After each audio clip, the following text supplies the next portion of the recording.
Samantala, halos 2 milyong pisong cash reward kinanggap ng 8 mga informants ng PNP. Brigada Cat Austria i-brigada mo.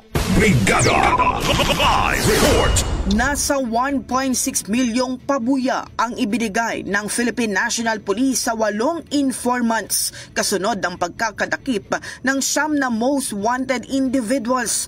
Ang mga naaresto ay may kinakaharap na kasong pagpatay, panggagahasa at homicide.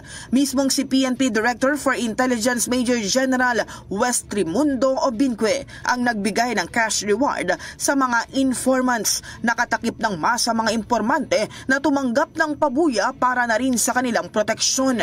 Ayon sa PNP, ang pagbibigay ng gantimpala sa mga informante ay hakbang upang palakasin ang pakikilahok ng publiko sa laban kontra kriminalidad at sa pagpapanatili ng seguridad sa bansa.